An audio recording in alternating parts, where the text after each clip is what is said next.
Have you ever felt a sudden surge of emotion or maybe some tension in your body and you can't quite connect it to a specific memory or event? Or maybe you've experienced a really overwhelming reaction that feels like it's coming completely out of left field. Like such a minor inconvenience can cause you to react in an explosive way. Whenever these things happen, it can leave us feeling confused. Like, what in the world is going on? Why am I feeling this way? Nothing is happening right now. I should be happy.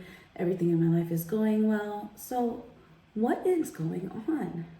If any of this resonates with you, I invite you to watch the full video in hopes that you will be able to learn more about what's going on with you and how we can work with our body to release these holding patterns that are causing these memories to flood us when we're resting or in times of peace, I should say.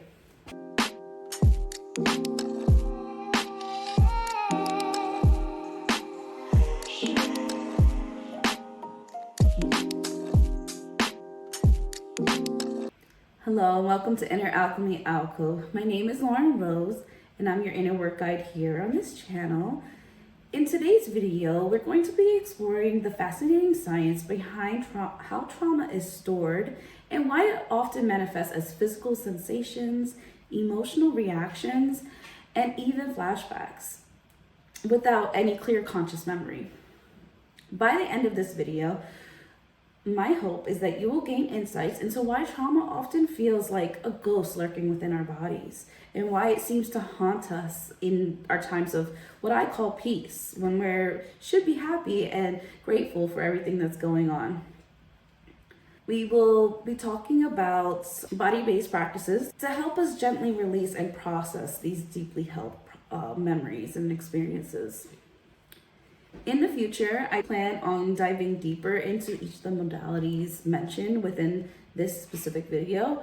So please remember to subscribe and hit that notification bell so you can stay notified for those future videos, and stick around to the end. Learn how these powerful and clinically proven techniques that you may not have even heard of can help you move beyond feeling stuck in unexplained reactions and begin integrating these memories into a clearer, more empowered story of who you really are.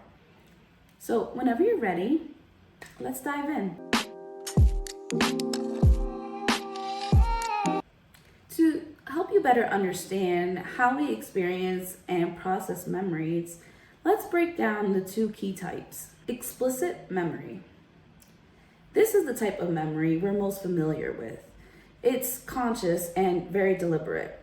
Think of explicit memory as a mental diary we can flip through at will. This is like memory recall, like maybe your favorite birthday or the smell of your grandmother's perfume. You can pull that out of your memory bank yourself consciously and willingly and are re-experiencing it right now. So this can also include stuff like your name. That is an explicit memory, your hometown, your phone number, the name of your family members. So it's facts, personal experiences, events, timelines. It's fairly structured and linear. When you access explicit memory, you're actively recalling details and reflecting on those experiences, and it feels clear and structured, like flipping through a well-organized page of a photo album. Implicit memory, however, is quieter. It operates below the surface of conscious awareness. It's made of sensory impressions, emotional reactions, and body-based experiences that we don't actively think about, but that influence us profoundly. For example, this could be a tightness in your chest, a sense of unease, maybe even nausea when you walk into a room, even though nothing is wrong. You know that you're safe. Maybe you've been hired to speak in a place and you're starting to feel unease. Or maybe you're not the star of the show at all, you're just there, but you're still feeling intense visceral reactions within your body. Maybe you're feeling a wave of sadness triggered by the scent of a specific perfume and not really sure why. Maybe you can't remember. And not only perfume, but it could be foods, certain trees, plants, fruits, anything you can smell. For me, it's cigarettes and beer, and the very specific perfume is white diamonds. That combination, all three of those together, if I ever smell it, it does bring on a wave of sadness. I know why, because it reminds me of my mother, but that is an implicit memory. That is something that can be triggered by a combination of those smells together. Sometimes even just talking about my mom, I'll start smelling cigarettes and beer. Sometimes seeing something she liked will bring up the same sensations in my body, like when I used to hug her. Implicit memory is not usually stored as images or words. Instead, it lives in our body as sensation, emotional tones, and physiological reactions. So that would be like closing up our bodies, the tightness in your chest, getting emotional, crying, and no one else in the room will know why sometimes. Those are all implicit memories. When we experience trauma, the brain's primary focus shifts from understanding the situation to ensuring our survival. When we feel like we're in danger and social relational issues are considered a danger to our nervous system because we need other people to survive and to thrive, right?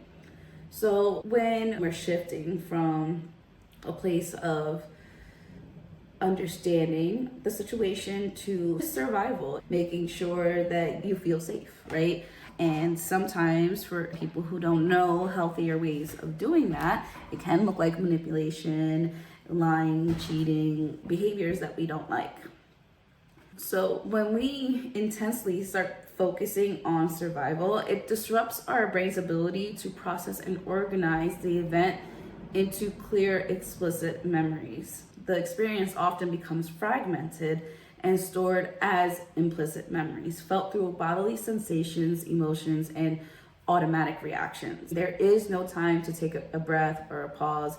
It's a quick defense or an attack on the person using the language that is triggering the implicit memory. So what's the science? Let's talk about the hippocampus and the amygdala.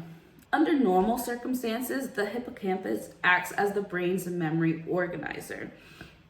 It takes events and structures them into cohesive narrative memories that we can consciously recall, almost like a movie. Our memories are stored. Our brains take snapshots, important snapshots of your birthday party when you were 7, or your grandmother's retirement party, whatever the case may be.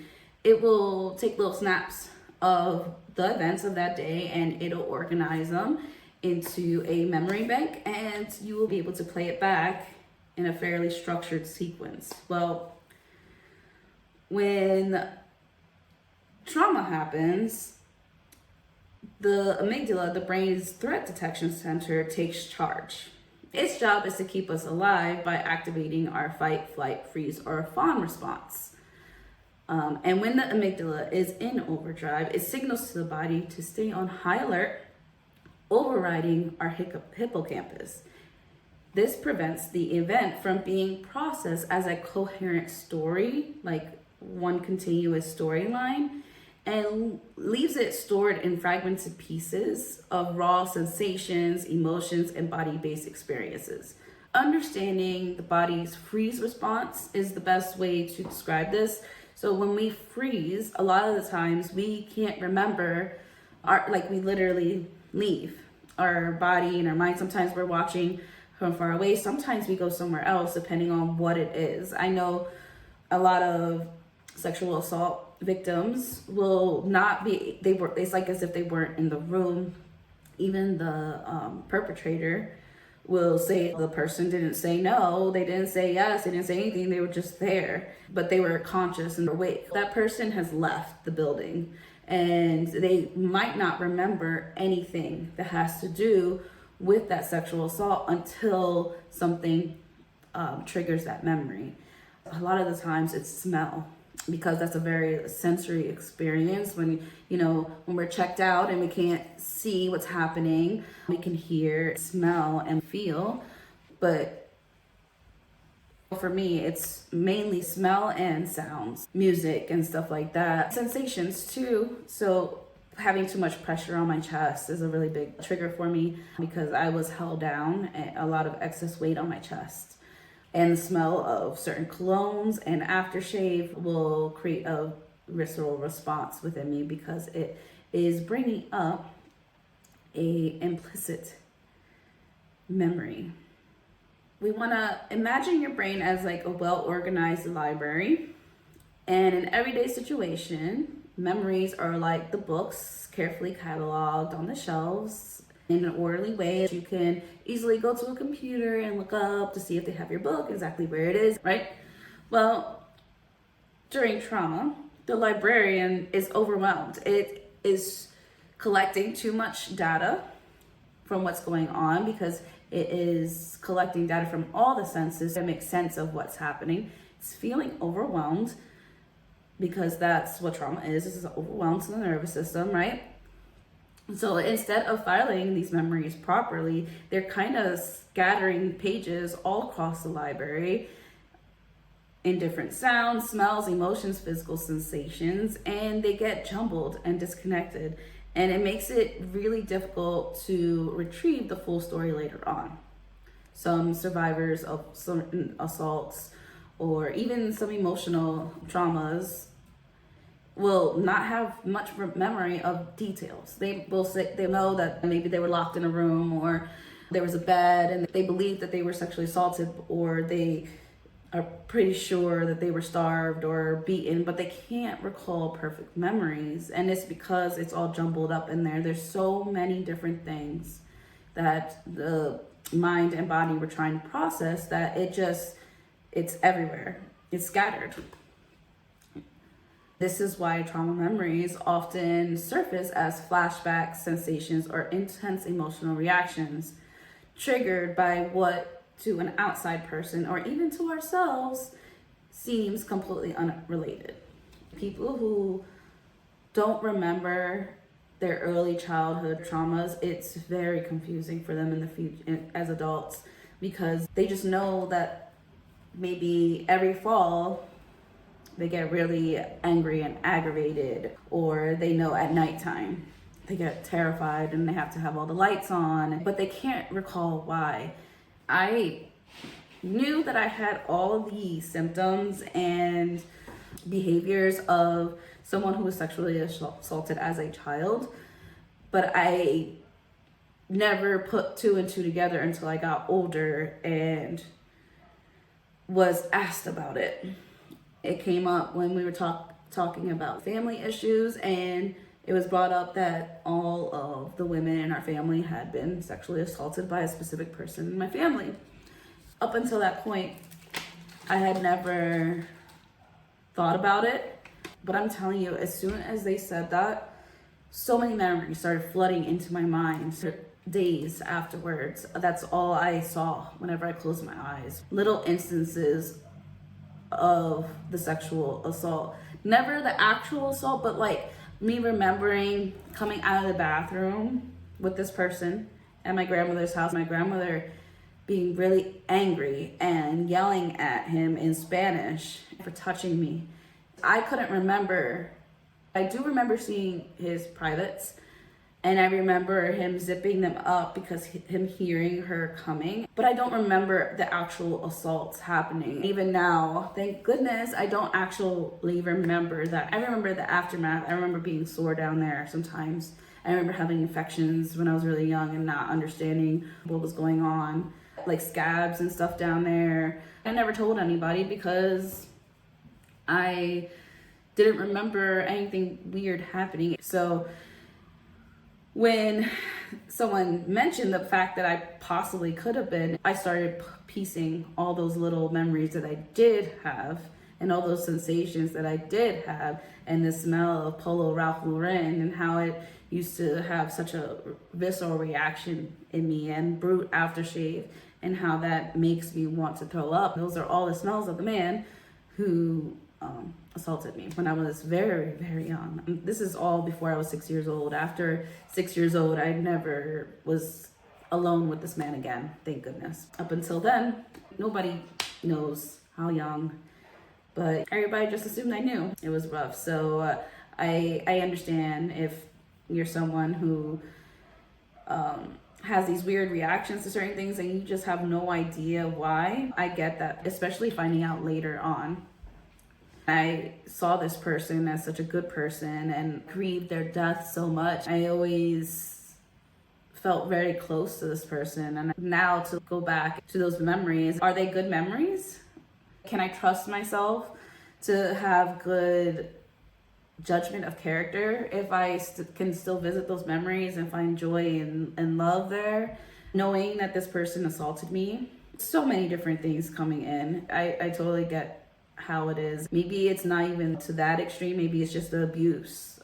Maybe you don't remember the abuse, but as you start learning about the symptoms of CPTSD, they start coming up a little bit for you in little pieces of memories here and there. That's very common, and that's why talk therapy is so hard for CPTSD survivors, and why we have to learn how to regulate our nervous system and titrate and pendulate through these emotions and learn how to hold space for them, because we have to grieve. Thinking that we were safe and really being abused by the people we went to for safety is betrayal trauma is so deep. And for me, it has taken the longest. I don't think I'll ever truly be over betrayal trauma. I still am very iffy with my family. Even though most of them didn't even know about it, I still feel like there's a part of me that doesn't want to forgive. And so I have to honor that. I try to keep my contact minimal in order to honor the parts of me that don't feel safe around my family. Since trauma often bypasses the brain's cognitive memory centers, healing involves working directly with the body and bypassing the cognitive centers as well. Implicit memories are stored as physical sensations and emotional patterns or nonverbal cues. And working with the body allows these memories to emerge, integrate, and resolve in ways that verbal therapies alone may not be able to achieve. Since trauma often bypasses the brain's cognitive memory centers, healing would involve working directly with the body and bypassing those cognitive memory centers as well.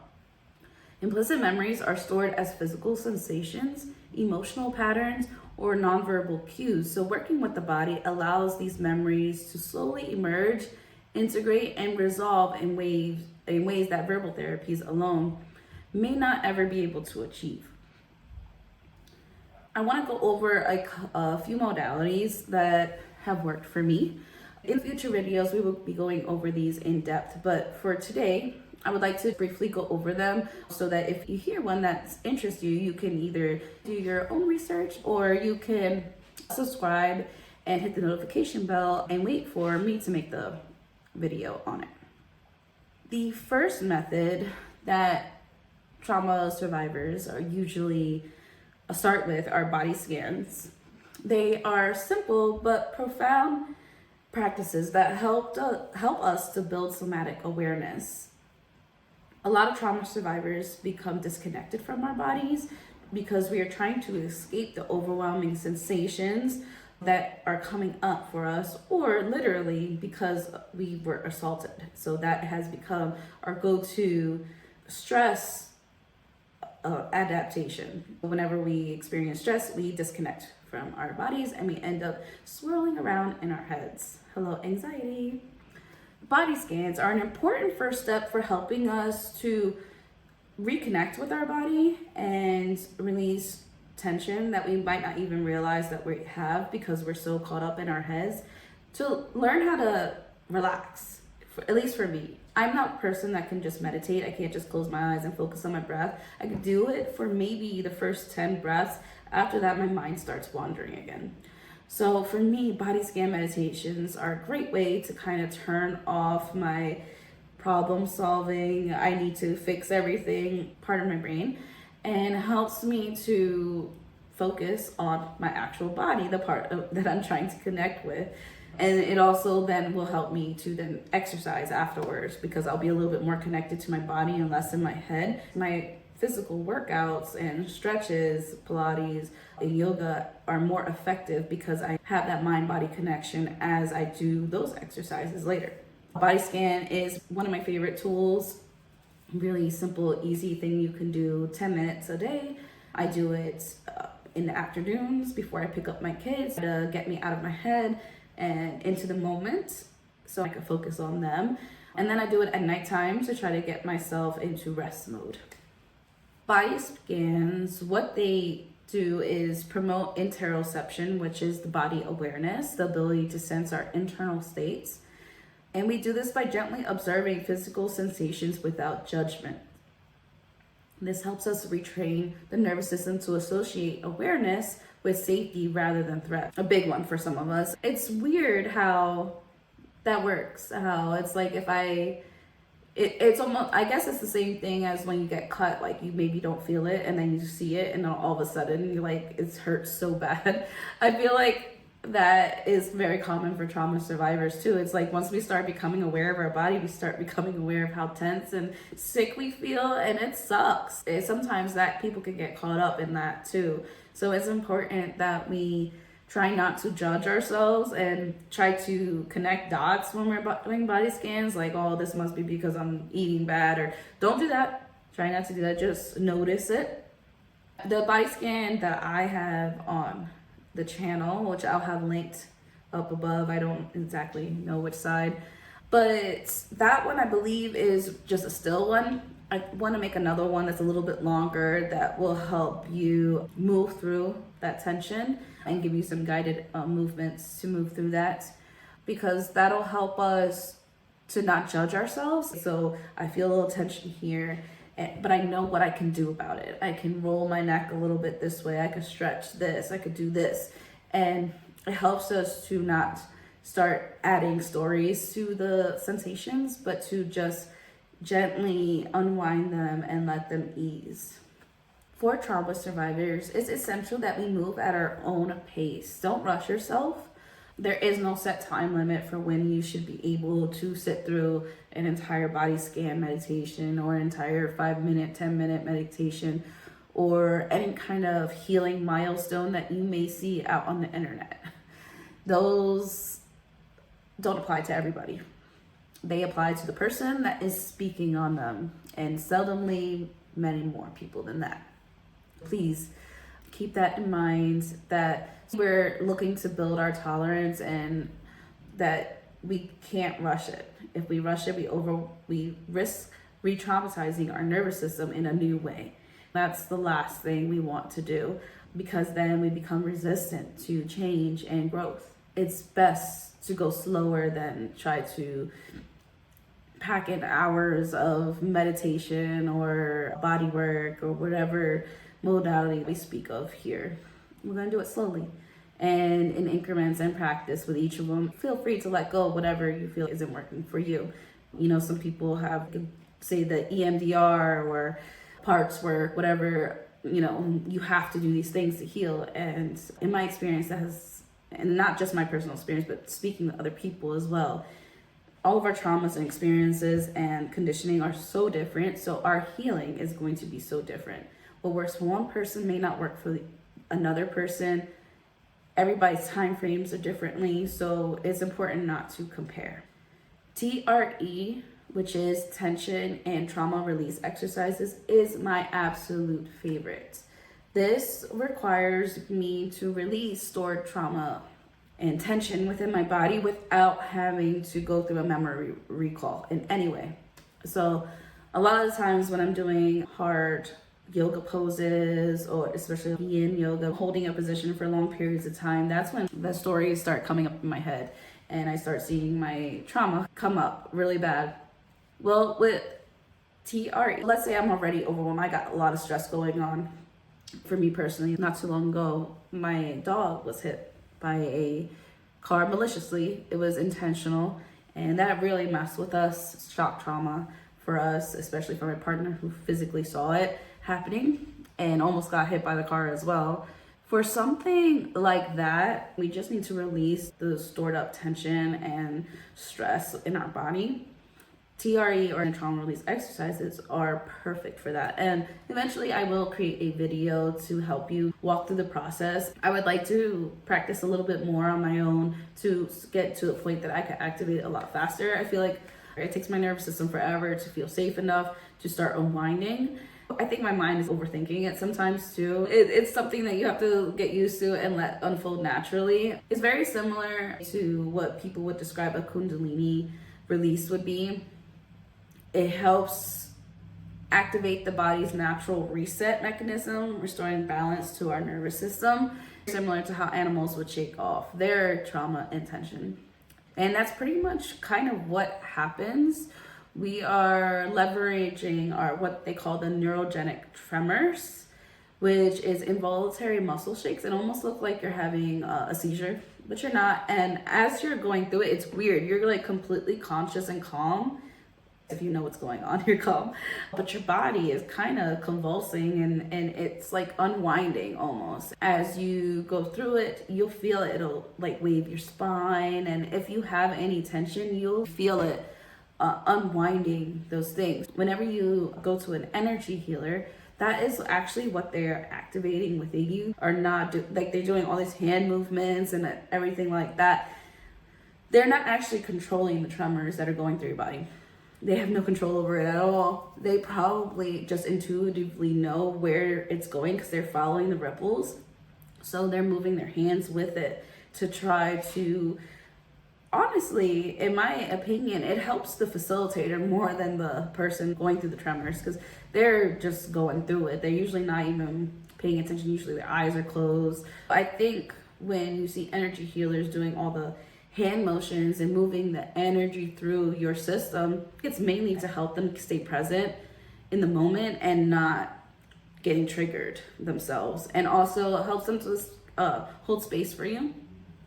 Sometimes when you're doing the TRE, emotions do come up. You feel the urge to scream, laugh, or cry. That's your body releasing stored tension, trauma, and stress.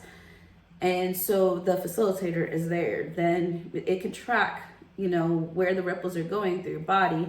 And if a lot of times, like when you'll start like trying to make noise or cough or something, it's like the energy is stuck in your chest. So the facilitator might put pressure on your chest, start tapping, or instruct you to start tapping, or they'll instruct you to do certain movements to help ease what's going on because maybe it's getting a little too intense and you're looking uncomfortable.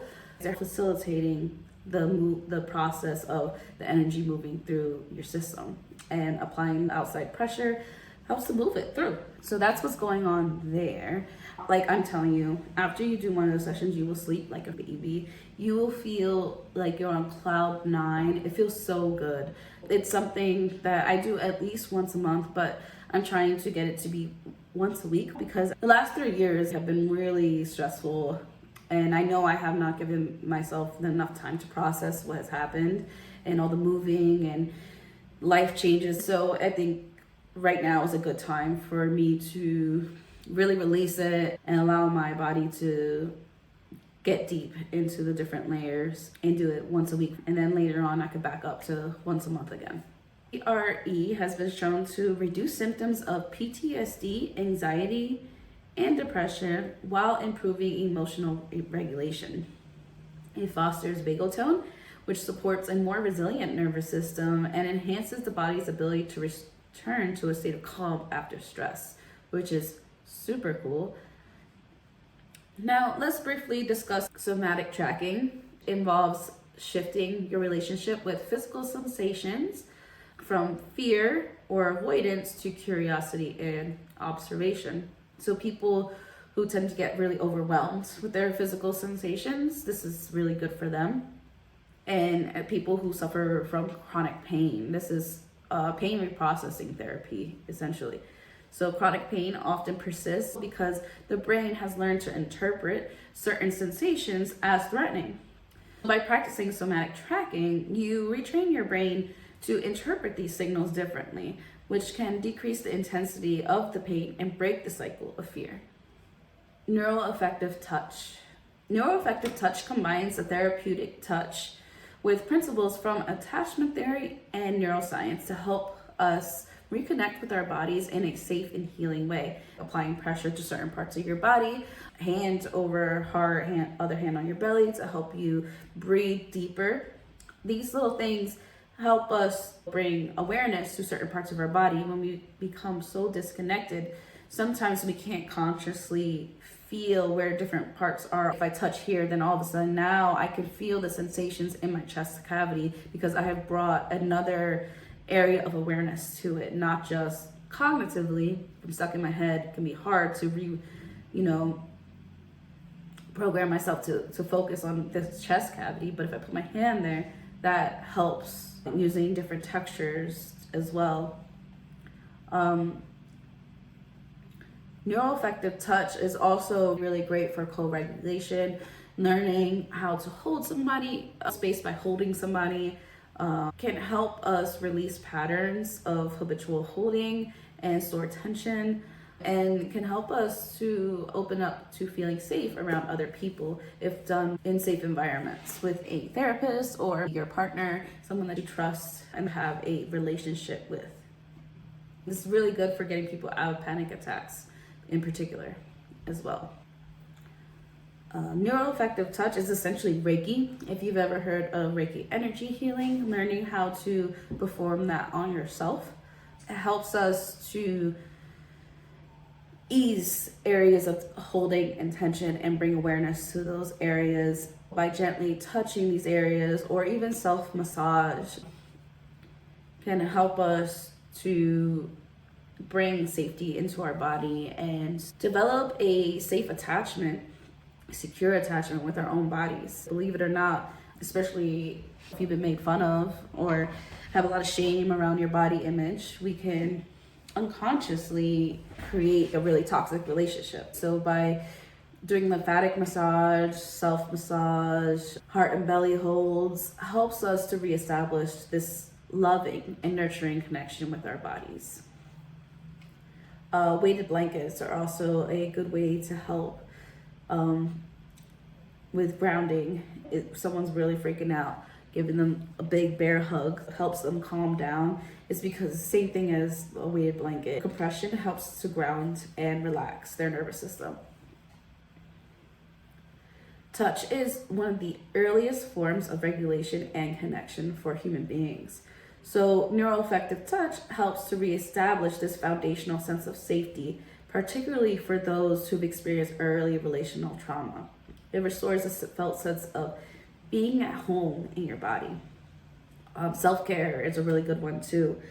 Taking the time to really massage your face and your neck area. You're not only moving lymph and clearing out stored chemicals in your body and draining, but you're also reconnecting and restoring a safe connection with your body and your self-image. Authentic movement, which is my favorite. This is something that we can all do in the privacy of our own homes. This is something a lot of people do naturally when you're doing something you don't want to do, like cleaning your house or doing something hard, and you just put on music and start dancing, letting yourself move. Like there is no structure, you're not trying to look like anybody, you're just moving and jiving and just letting yourself be free and without judgment. And the whole concept of dance like no one's watching is extremely important.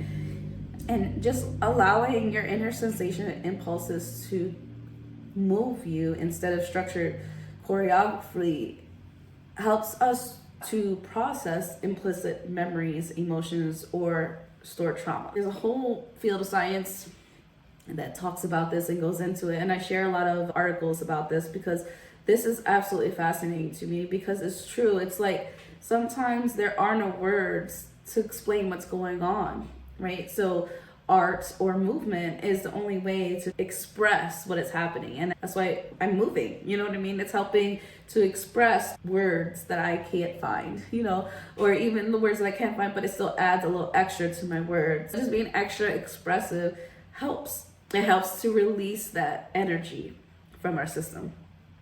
Movement helps to bypass the cognitive filters, so it allows the unconscious mind to express itself freely. It helps to create a safe outlet for releasing stored emotions and helps us foster a deeper connection with our bodies and physical self too, which helps encourage self-trust and fosters creative expression. The havening technique is a psychosensory technique designed to soothe the nervous system, diminish emotional distress, and reduce the impact of traumatic memories by integrating self-soothing touch with calming imagery or affirmations. Havening helps downregulate the brain's alarm system, creating a sense of safety and emotional ease. I use a lot of havening techniques in my guided meditations where we use the imagery and affirmations. I do want to add some somatic elements to the meditations. So instead of just being a still meditation, there'll be more movement focused for trauma survivors that can't be still, because I feel you, I'm with you. I cannot, not for more than like 5 minutes without completely feeling dysregulated and uncomfortable. So the havening techniques, literally, like if you were feeling super overwhelmed or in the middle of a panic attack, it would be like holding yourself and rubbing while giving yourself a hug, while repeating words, I am safe, I am loved, or whatever the case may be, whatever feels good in that moment. And then also going to your safe space within your head. That is a meditation.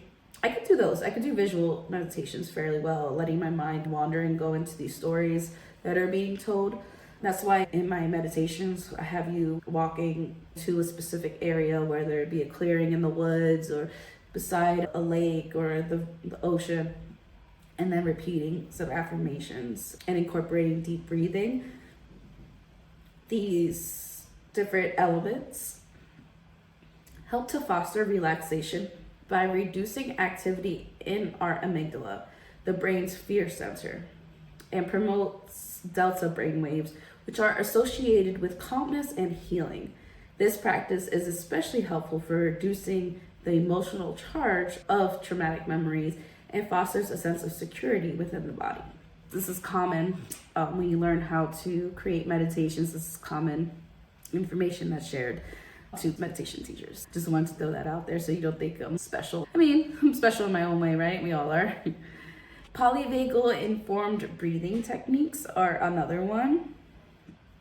So these breathwork practices are specifically designed to stimulate your vagus nerve, which plays a key role in regulating the autonomic nervous system. By incorporating activation of the ventral vagal state, these techniques help to shift the body away from fight, flight, or freeze states into calm and connected modes. So some of this would look like extended exhale breathing, where we maybe inhale for 4 counts and exhale for 8. Humming breath, which is one of my favorites.